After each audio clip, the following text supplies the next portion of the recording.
Well, welcome back to Along the Road, everyone. I'm Pastor Josh here in New Hampshire, and this is Katie Johnson, the Children's Discipleship Director, also at Kingston Congregational Church. And we love get together with you every week. Here at Along the Road, we talk about our faith and how that intersects with our lives. We explore those things. We don't have all the answers. Oh, no. But it's like a primer to kind of get you going and thinking maybe for your week or in the middle of your week. Recently, the last several weeks, we've been going over our book read at our church. We do an all-church book read, so we encourage everyone to read through a book, usually in January timeframe. Yep. And then chapter by chapter, we like to just Explore. go and explore it a little more. And so this year, we've been going through The Political Gospel by Patrick Schriener. It has some very interesting information on it, capturing more of an original idea of what a politic is and political view of who we are. And I believe last week or the week before, I think Rand left a comment and said, welcome to, Kingston's Congregational Political Commentary. And that would be what it is. If we're speaking of Christ, we're making a political statement. And that's kind of the very basic version of what Patrick is saying. Right. He says himself that he's going back to the fundamentals of what politics is. Yeah. And so then we have to understand the idea of, one, that Christ is king. But also, in his view, and in my biblical view as well, this king, Christ, God himself, also ordained government. And it is the authority over government, and government is supposed to help with the moral right and good and protecting of people. Order. Governments can be corrupt, and there's problems, but that's what they're supposed to do. Right. And so that's why he says we submit to government. But at the same time, since we claim Christ as king over them, we also have this ability to subvert the government. Called it the way of the kingdom, the way of the dove, submission, subversion, and we kind of explored some of those. And today in chapter are we on? 6. I keep getting them mixed up.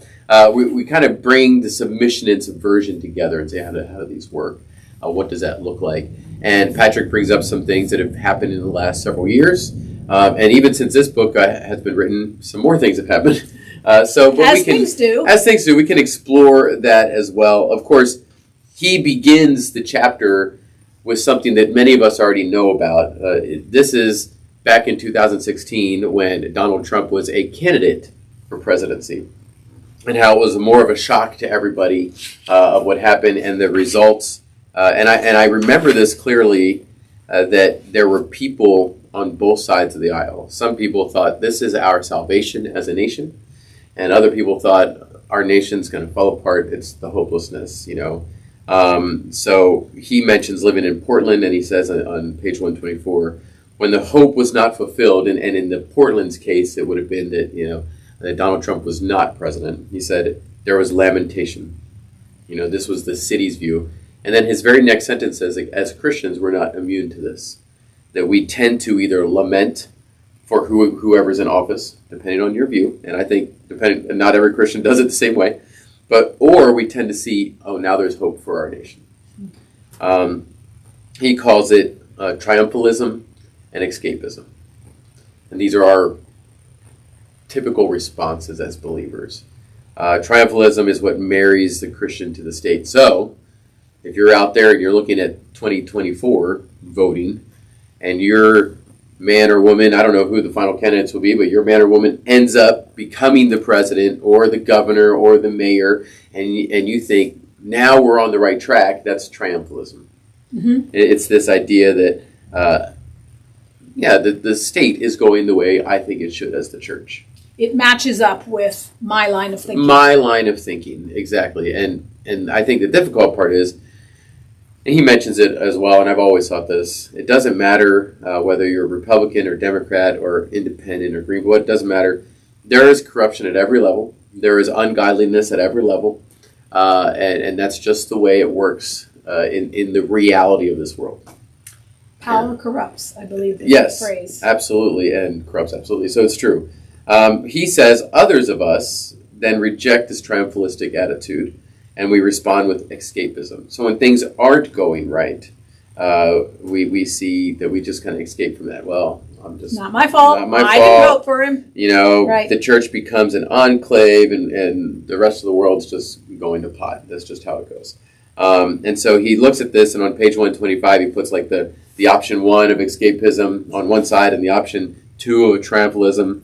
But he says the faithful option is that of a pilgrim. The idea that we are pilgrims in this world. Mm-hmm. We're traveling. He said neither of the postures, both escapism and triumphalism, those were not postures in the early church. They didn't view secular rulers as Christians' triumph or defeat.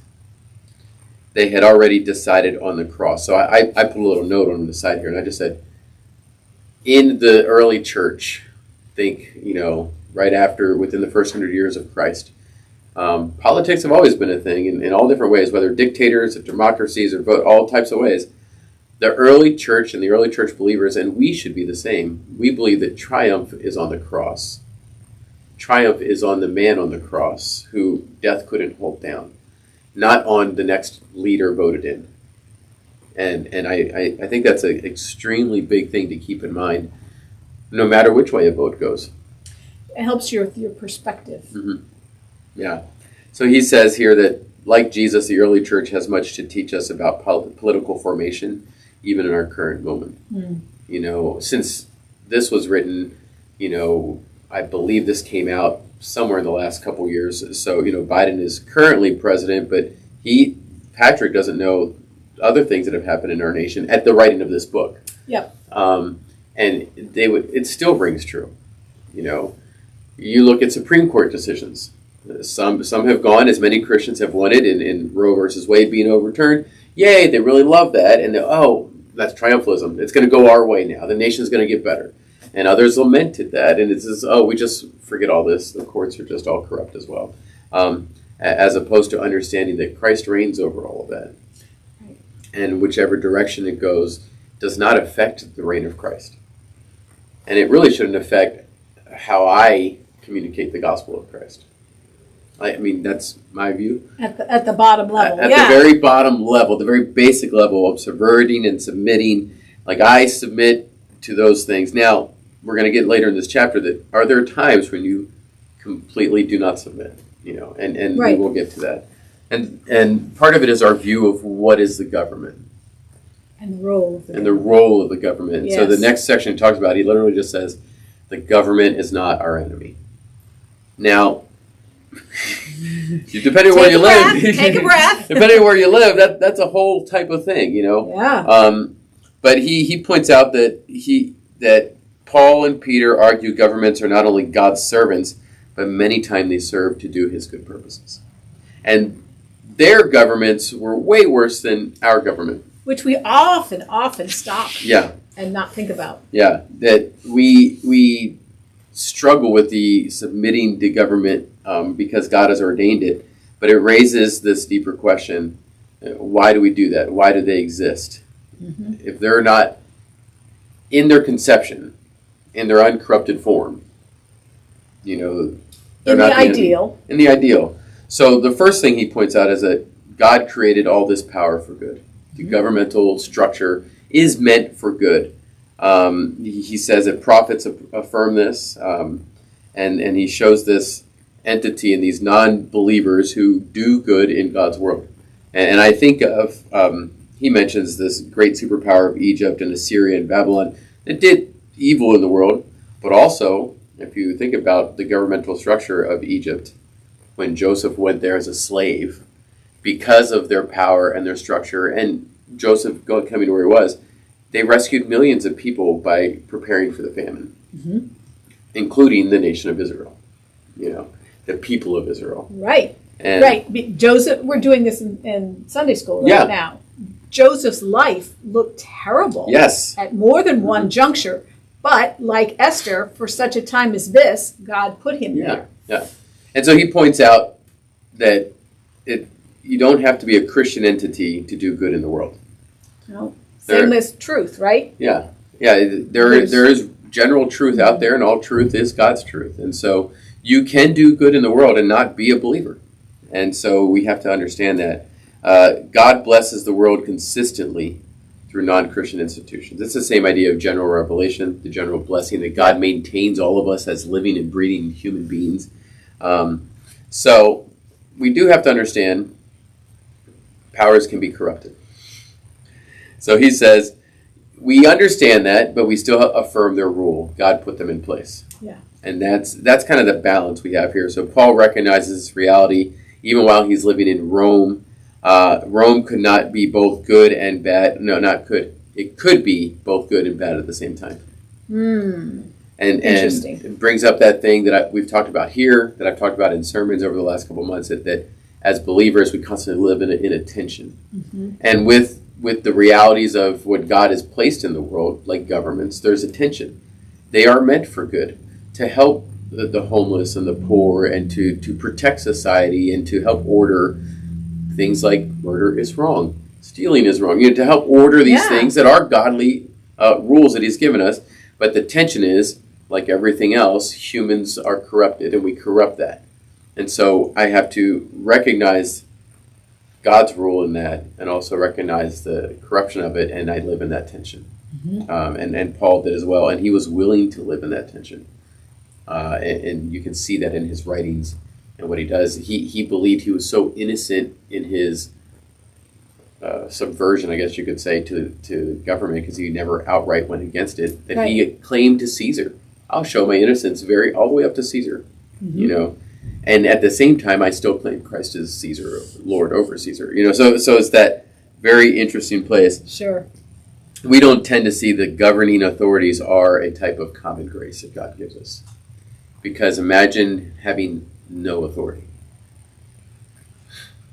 Some people have tried to imagine that. I think Lord of the Flies is a book that kind of comes to mind.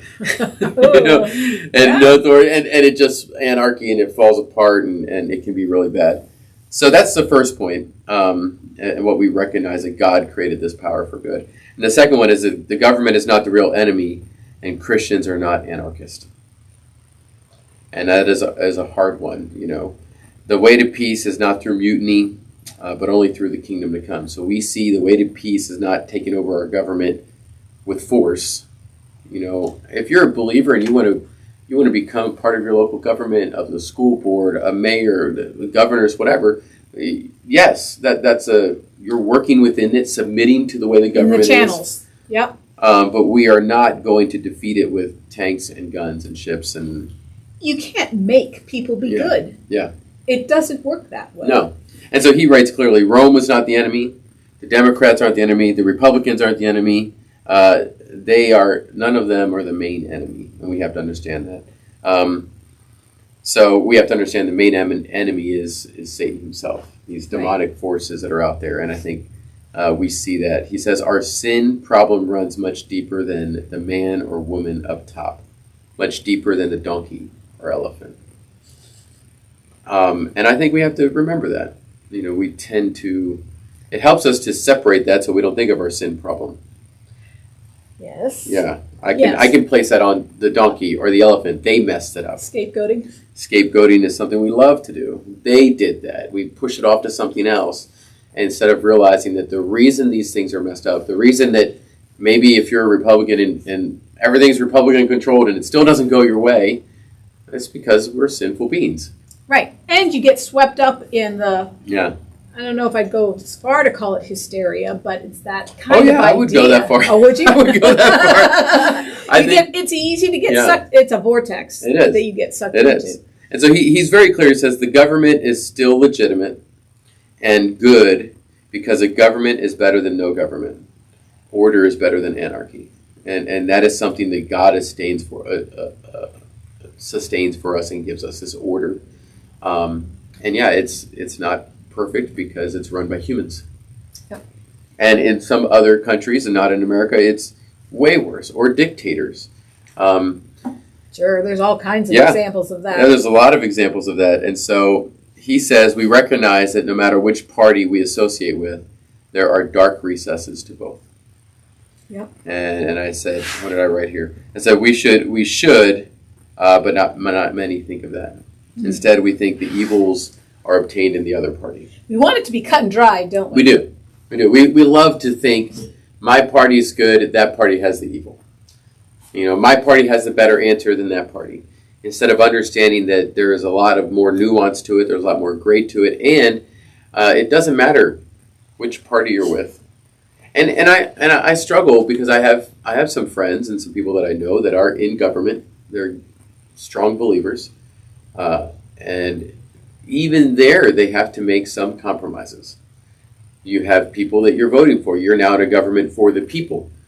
So it's not just the people of your county, the majority of them are leaning one way. You're to represent them. And so how do you do that and still maintain your faith? Sometimes you walk the gray line a little differently. Does that make that person corrupt? No, but you can see it's not a very clear, well, my party's always a good party. Sometimes there's compromises, we go different ways, and everyone has a different view on these things. But as a whole, and you can see it, I see it mostly if you watch the news channels. I try not to. I watch them believe it or not, for entertainment. And I used to do this back in the day before like satellite radio and stuff. So I would listen to conservative radio in the morning on a drive, and then in the afternoon I would listen to liberal or public radio, and I would laugh at the way they talked about the same things and how the other one was the evil one. And that was 15, 20 years ago, and it's only gotten worse. Right. And I believe it's infiltrated the church, where people of the church say, well, we're a church, we have to believe this way, and the other people are just evil. And I think it's couldn't be further from the truth. It's also sad. It's sad, but then recognize in yourself that that's that push-off part, but that evil's in you too. That's part of who you are. Oh, now we're getting to planks and specks, aren't planks we? And specks in the eye. So he lays this out. Here's this problem. He said, we must reject both the power and the passivity. Like, we can't have both. And he says there's a third way. And Peter and Paul said that way is a way of submission and realizing who we are. That we are actually dual citizens, which is something that's a little bit different. I don't know what it's like to be a dual citizen. When I travel, I have an American passport. Right. And that's what I have. I know some people that have dual citizenship, and it is different from them. But we exist this way. He says that our citizenship does not cancel out the other, though one is primary. And that's common if you... we have some people in our congregation that have both Canadian and American, United States citizenship. But one doesn't cancel out the other one. You tend to have one that's primary. But that is something you affirm, that I have two identities where I go. When I go out of the country, unless people ask, I don't tell them where I'm from. Because of my generic look and I speak Spanish fluently, I don't always get guessed as an American. Sometimes I do, just how that works. But, in some ways, I like that. You don't know where I'm from, but I'm a foreigner and I'm visiting, right. In this way, it's a little different because you're claiming your earthly citizenship, whether you're from the UK or you're from Germany or you're from the United States, that's your earthly citizenship. But you are also a citizen of heaven, of God's kingdom, which is totally, completely different. And Paul affirms both of these identities. He claims he's a Roman citizen, but he's also an ambassador of the kingdom. He does that in Acts chapter 16. The community he writes to in Ephesus, Corinth, Rome, they are all this community of people, but they're faithful in Christ. And so here's your dual citizenship. You are, that's why often he says you're sojourners in this world. You're passing through this area. I think of it more as I'm here on a temporary work visa. And we have plenty of people in our country that have that. They have a passport, they're a citizen of some other country, the Philippines, but they're here on a temporary work visa. And so they have all the rights of being here and all the privileges of being here, but their citizenship, their real identity is somewhere else. And as believers, I think the moment we claim Christ, what happens here on earth is the temporary work visa. And I like to think of it that way because that means we have a job to do as well. Yeah. Doesn't fully match with everything you say, but it's that idea of that dual citizenship and who we are. Yes. No nation state can be a Christian nation state in that sense, which we tend to confuse here in America, that we are a Christian nation. We're not a Christian nation. I don't think any nation can be called a Christian nation because God himself kind of drew away from that, never calling one nation a Christian nation. He called a people group his people, but they were also to draw all nations and ethnicities unto him. The minute you say America's a Christian nation, you put geographical borders on God's rule. And I have always been against that. Right. He writes it, I think, better. Nicer. Well, it's tempting, isn't it? Because our shores were first settled by Christians who were fleeing countries that didn't acknowledge the way that they thought. Mm-hmm. And when the Constitution and the Declaration and so forth were written, they used a lot of ideals from Christianity. So it's you can see why it's tempting to do there that. are basis on God's word, basis on his belief, but also with the full freedom of religion, it opens that door to many other things. He says, in terms of access, people enter Christianity by a voluntary basis. Yeah. Faith and baptism. Your citizenship in a nation is not voluntary. One, I'm born here. Right. Like, for me, I didn't volunteer. It happened. Yeah, me too. This is how it works. And so he kind of has this difference between nation states and Christianity, this chart where he says the nation state is an arbitrary historical accident. It's an interesting way to put it. The borders are geographical, where there are no Christian borders. Christian borders is the entire universe. It's anyone who will believe in any place at any time. The defense of a nation state is armies, militaries, buildings, walls. Mm-hmm. But in Christianity, we break down all the barriers. There are no borders. There are no walls. It's open to all who will come. Citizens, he calls, nation states, you must become part of that nation, so it's monochromatic, that you become this person. Mm-hmm. And in Christianity, you may become a Christian, but notice in all the languages, every tribe, tongue, and nation, there's a multi-form of type of citizens in all types of ways that you come. They have the agenda. Every nation state, we have our own agenda. Depending on who's leading the country at the time, might change a little, but we have our own agenda and the way we decide things, but we do that. In Christians, he says, we're supposed to think of the interest of others. So the agenda is not on ourselves, it's on others. Mm-hmm. The shortcoming, he says, is that nation states don't live up to their potential and to their ideals. The government doesn't live up to the ideal of what it should be. Mm-hmm. And you could say that of any government, of all multiple types of forms of government. Ideally, on paper, some of them sound really nice, but in reality, they never work out. Because we're sinners. Because we're sinners, which leads to the shortcoming in the Christianity side is we have a corrupt nature. Even within the body of believers, we're corrupt as well, and we have those problems. And our hope, as a nation state, the hope is in our own ingenuity, that we have the right thing to pull it off, the right leaders to get in there, that we can think of the right next invention, the right type of power, our own engineering. We pull ourselves up by our bootstraps and figure it out. Mm-hmm. The hope in Christianity is only on the work of another person, and that's Jesus Christ. And there's these big separate things. And so to claim America as a Christian nation is a confusion of these categories. Mm-hmm. That's how he lays it out. He said, like I said, he says it in a much better way that I've always thought, like American Christian just sounds weird to me. Mm-hmm. Unless you say Mexican Christian, Argentinian Christian, Kenyan Christian, but we don't say that to other nations. No. Which, we are, or we're not. So I'm a citizen of Christ's kingdom. Right. If you really sit down and analyze the idea of what is a Christian nation, then you have to go, oh. Yes. That's different. Okay. I see. Yeah, that's different. And so, he walks through some of that, and he said all this swirling in our culture, some of us react to the marriage of Christianity in America, and we do that by filing for divorce. And I felt that. I was like, that's kind of me right there. I was just like, separate all these things. I don't need that. Yeah. But Paul viewed both of them, being a Roman citizen and an apostle of Christ. He saw himself as both. Yeah. And that's something that I think this book has helped me encourage. Like, okay, I can be an American citizen without divorcing all of these things. Right. I don't have to throw the baby out with the bathwater. Right. So the idea of being here on work visa just helps me. Yeah. It helps me in that sense. And so he walks through those things and what he saw. It's not wrong, he says, to have love and respect for your own country. I think that's okay. It's not wrong to get feelings when you hear the national anthem.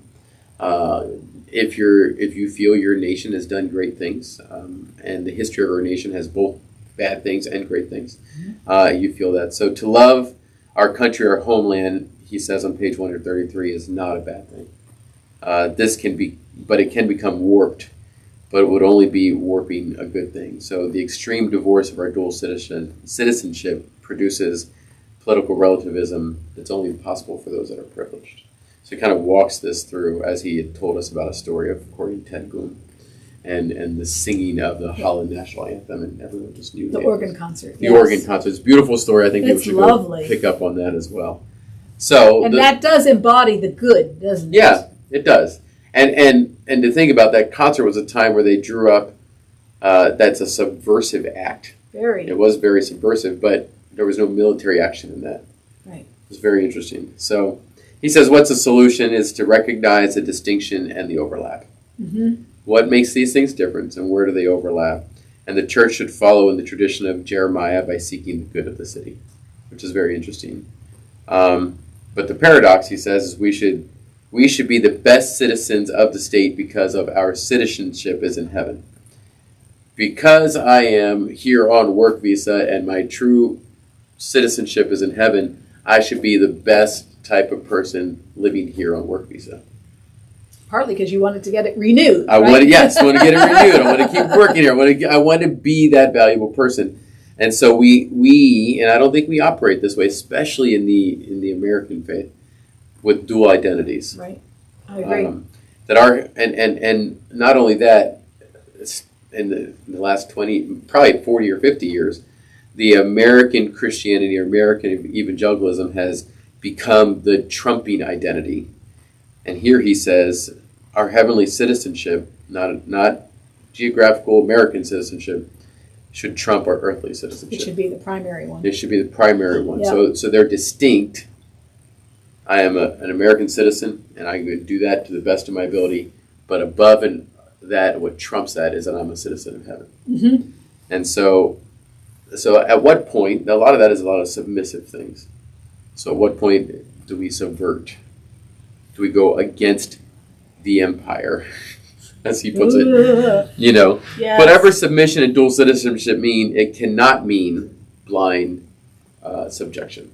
Just do whatever they say. Yeah. And I think that's fair. I think a lot of people would have asked this. And then they would go through some of the examples he has here. Paul proclaimed a subversive message. Daniel went up against the empire. Nathan critiqued his own Israel's king. John the Baptist was, beheaded. Because of Herod, yeah. John the Apostle was exiled. And the apostles were told to stop preaching the gospel. And what does all this add up to is that we have ordered allegiances. I saw a video the other day, and there were 3 sisters, and you can see them in the video. Yep. And there's this little baby, and they were singing something. They're saying, "Hey," same. They all said the same thing, and the baby goes to the youngest sister, and then they switched the sisters around. The baby kept going to the youngest sister, and then they got rid of the youngest sister, and the baby walked a couple steps and then turned around and left. It was, I believe it was a brother, his little baby brother, toddler, He loves them all, obviously, but there's an order to who is the favorite. Right. And I think that is something that happens here, I can speak mostly to our context, that gets flipped around. Mm-hmm. Our allegiance, especially in the American church, tend to be America first, then the church. Instead of I am a citizen of heaven first, and then an American. Mm-hmm. So what order matters, and so then that then informs the question of how and when do I subvert? Sure. How and when do I go up against this? And he says the first thing is be the church. It sounds so obvious, Right. Just be the church, and the church had minimal direct confrontation. They weren't looking to unseat Caesar. The early church wasn't. Right. They were different in that sense. He writes about a guy named Oliver Donovan who writes about this ethics, and he says in political theology that God has no spies, he has prophets. So we speak the truth. We speak what Scripture says is the truth.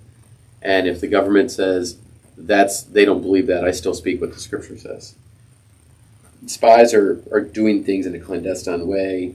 They're trying to destroy things or being sneaky. So we're pretty upfront about, he says the church's subversion should take form of a prophetic word, not an army or militia. So I think automatically of the Crusades. You know. I know. I know. So sad. Well, you know, but or the Inquisition. Or the Inquisition, you know, those types of things. That definitely had spies in it. Yeah. So when Paul does this, you know, and he goes before the government, he didn't think if I get in good with the government, then I can do much more for the kingdom. Ultimately, his audience with the state was an opportunity to preach the gospel. If I get before Caesar, if I get before Agrippa, I can share with them the good news of Jesus Christ. Yeah. Which was an interesting view on that. The church conquers and subverts the state from below, not from above. And Daniel would slide into that too, because he worked for the king. Yeah. And he said, okay, I will follow you to this point. Yeah. Yeah. But my allegiance is to someone higher. Absolutely. And so therefore, I'm going to pray 3 times a day to God. Anyway. And so he says the church conquers and subverts the state from below in the sense that we're more like a grassroots movement. Yeah. We're not like a coup. Like we've seen some recent coups, you know, in some other nations where they build up their army and they come in blasting away and getting rid of the current regime at the time. That's from the top down. We're going to set in our new general and order. We're going to set new order. And this is a grassroots. The kingdom is that's why it's like a seed that is planted and it grows from there. So the best thing we can do to establish a strong political church, not partisan, but that governing, is that we become churches who proclaim the gospel of Christ that transcend any earthly party or politician. And he said, and I circled this one, this is our political witness. Our political witness is not that we tell you who to vote for. Our political witness is not that we say this party is better than another party, or here are these issues that you need to go out and vote this and that on. Our political witness is that we proclaim the true kingdom above all. We proclaim the kingdom of God. So we have to be transformed ourselves before we try to transform society. And I think that changes us because he says we embody peace and justice in who we are before we go out trying to do that somewhere else. Because if we don't, then it impairs our witness. Right. So then he asks a question. We can't simply say be the church. More must be said. He said there's a place for us in the modern era to protest and even overthrow governments. So when do you think it's right? When do we do that? How do you decide? How do you decide? And he writes a lot about responding to government infringement. Only God possesses all authority, and all other authority is relative and limited. So in other words, human authority has its boundaries over godly authority. And so he shows us in different ways, and he brings up Daniel again, saying we should never obey commands if they go directly against God's word. That's more of a black and white. You know, they told Daniel you could not pray. Sorry. I speak to the God and King of all things.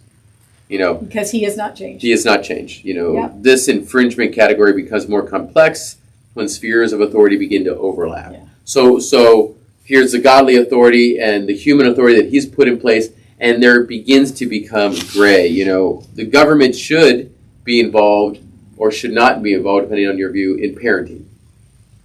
Okay, but abusive parents, should the government be involved? Or should they step in when parents are neglecting kids, you know, to their own detriment? Raising children is both private and public. You know, and before governments were involved, probably neighbors and stuff would be involved in that sense, you know, in what was going on. The church, at one point, whether for good or ill, had the power to be involved in that sense as well. So it's a complex issue. The next one he writes about is one that's very modern today. It's the sexuality is another complex issue. The government, under natural law, can and should legislate some sexual norms. Incest, rape, polygamy are against the law, he says, but the government also can recognize natural laws above them and shouldn't redefine marriage or gender. They can try, but it's not their prerogative. It's technically above their pay grade. That's how he puts it. It's not their authority, but it becomes gray, especially in our American system. You know, I understand this governmental thing, but the question I ask myself with that, and mentions COVID as well in here, Yeah, and how we respond, and the mask wearing thing. And the question I ask myself, in all of this is, am I placing God's expectations, especially as a believer? God expects me to be holy as he is holy.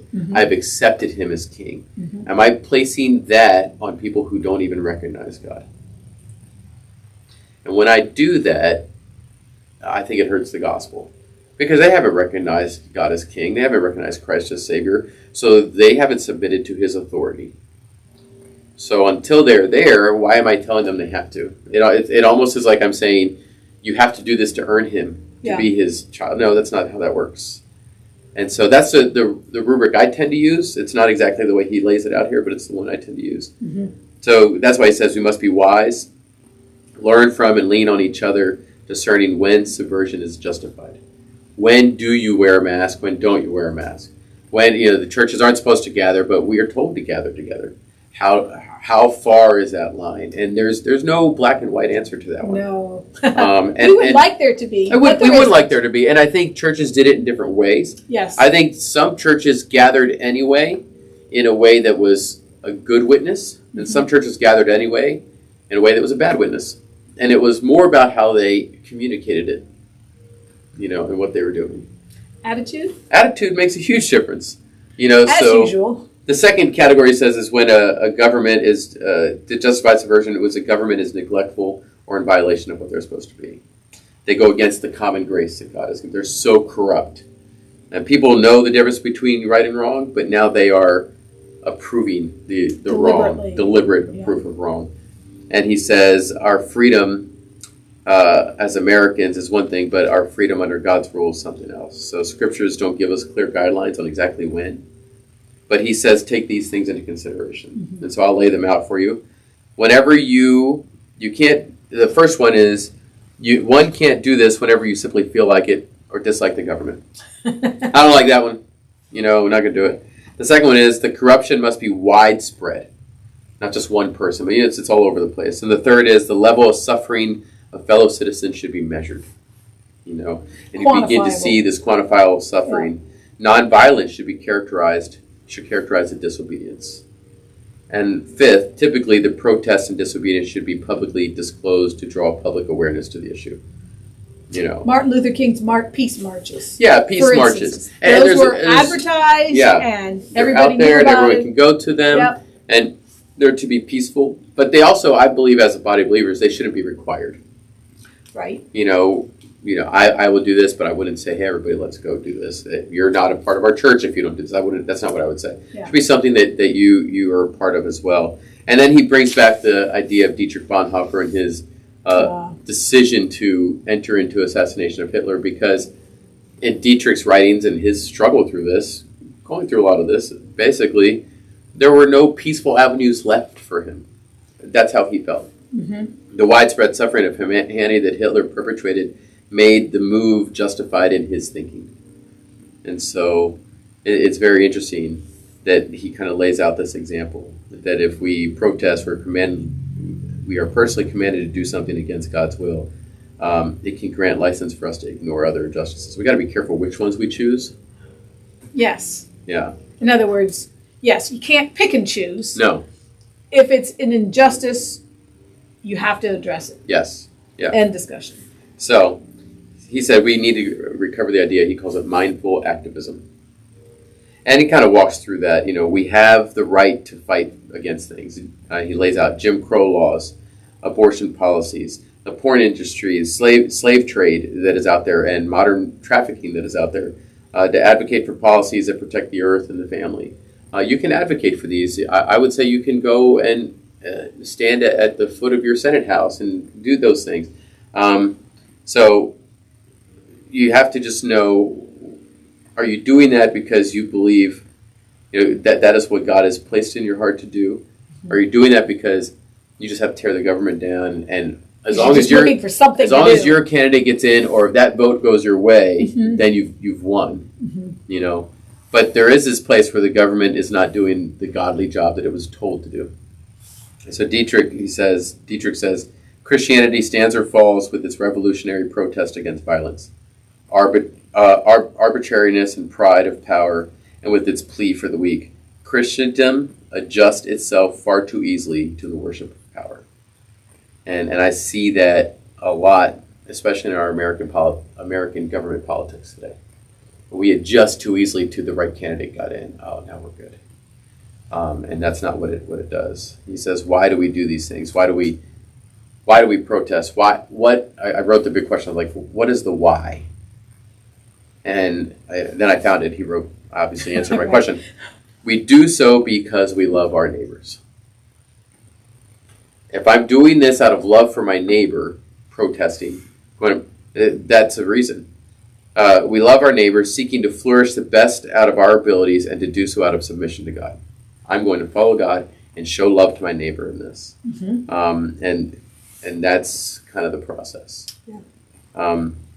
He says, as citizens of another kingdom, Christians should have subverted laws. He's talking about laws within the New Deal, even if it meant losing favor from among the elite.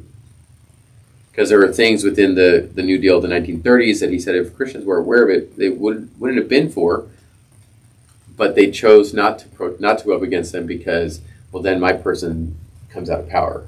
Yeah. I don't vote for them. And so you're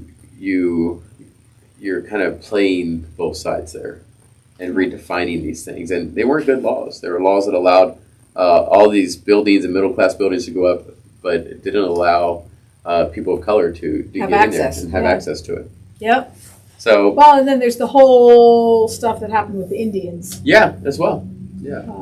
So he says we have to see the difference as we look at these lines in your communities and your place between the jagged lines of application and the straight lines of application to moral justice. A straight line is a moral issue that scriptures clearly address. For example, the church should denounce racism or monetary injustices. They're straight moral lines that have these ample biblical evidence. Well established. Yes.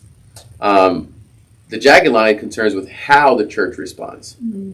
Churches should speak against abortion, he says, but it's another thing for churches to demand their members to go and do something. You see? Yes. And the way I view it is, because people have come to me all the time, oh, we got to say this from the pulpit, you got to say this. Well, all those topics, if they're necessary, will come up in Scripture. So I'm an expository preacher. We preach through books of the Bible. And when the topic comes up, we'll speak about it. We address it. You know, and so that's how I do it. Sure. He gives an example of Mark Deaver, who's a pastor in Washington, D.C., who was someone in his congregation was in U.S. Senate and had the last tying vote. And Mark Deaver went in there, and the guy said, "What do I do?" And all Mark Deaver said to him was, "Brother, I'll pray God gives you wisdom." Later on, they said, "Why didn't you say something? Because you had an opinion." And he said, "My authority as a pastor is tied to the Word of God. I know I'm right about the Bible. I know I'm right about the gospel and Jesus' promised return. I'm happy to address any political issue that meets the criteria of biblical, significant, and clear. Yet, the constitutional amendment, the one that the guy asked about, was neither biblically clear nor significant. Therefore, I'm going to preserve my pastoral authority and credibility for things that Scripture has told me to talk about." He had an opinion on it, too. Sure. And didn't share it with the guy. And I think that's a good balance of when and where. That's a jagged line that he talks about. That we know the Bible speaks about matters of public policy, but we cannot treat the Bible as a book of case laws. Yeah. I think that was a great line there. And, Yep. So he just concludes with, it's a time in this tension that we press into as we think about our political discipleship. And I hope people have done that, thinking about their own politics. And he says, we declare the message of a new king. And that's a repeated theme, but it's something that I think really needs to sit within us. And he says, in fact, the message does not seek to unseat those who are currently president, mayor, governor, whoever. We recognize they are subordinate to the king, to God, and his good purposes for humanity. So we submit to them and recognize that they are there to do good. And he goes, it is for this reason, and I kind of tied it back to the declaration of the new king. It is for this very same reason that we can subvert and protest. When they're not doing what the king says, God, now I can subvert and protest. Yep. And then there is that, we'll have to need wisdom for those lines and those jagged lines, those places. But we have so much more. Even, I guarantee you, it's going to be American politically tense time for the next 9-10 months. Yep. And you're going to see more rioting and more things and pressures from churches. How you handle that in what you do is first and foremost a witness to the world around you. For good or for bad. Yeah. So if you're a believer, you should be more vocal about who is king and why, Christ Jesus, than who you're voting for and why. Because it's more important. It is more important. And it informs everything. And it should move you into grace with people who may vote differently. So that's just my thoughts. Which is all this any of this. That's all any of this is. And it's been a good book. We have several more chapters to go. And I purposely not reading too far ahead. I want to kind of keep it fresh for us. But yeah, I think we have that balance now. Subverting and submitting do work in tension. But where's your citizenship first? Mm-hmm. Are you truly on a work visa? Are you truly on a work visa? I like that. It's been sitting with me for a little while now. Are you truly on a work visa? Yeah. I am a citizen of heaven, citizen of the kingdom of God, with a work visa in the United States of America. Now, according to the American government, I have a U.S. passport, so it's a little different, but that mindset, I think, changes it. It helps your thinking of it. It does. It helps me approach things, helps me listen to the different news things and try and decipher all that's going on politically. And I constantly come back to, well, God is authority over all of this. Mm-hmm. And that, for which I'm very thankful. Which I'm very thankful. and I see that even as I talk to my brothers and sisters in Ukraine that are involved in a war, and they see God as authority over all of this as well, which is, I think, in some ways harder for them. Yeah. I would think so. Yeah, very much so. And they've had questions, because there are believers in Russia. And sometimes they go, why aren't they're the believers in Russia protesting or standing up? And you kind of look at this and go, well, some are feared for their life. Maybe it's not right. Maybe they should. I don't know the answer. Right. I don't know the answer. But we aren't responsible for other people. We're only responsible for ourselves. We're responsible for what we're doing. So our friends in Ukraine are doing a lot of what you would see here. They're just doing kingdom work, realizing who is the king. So anyone who comes in, they're introducing them to Christ. And that is where their peace comes from. That is how they can operate in a war zone at the time. And we should take that mindset as well. Yeah. So I guess that's it for now. I think so. So until next week, we look forward to it. We'll do chapter 7. And as we say all the time, leave us a comment, write some things down. We'd love to interact with you. Have a great week. Bye.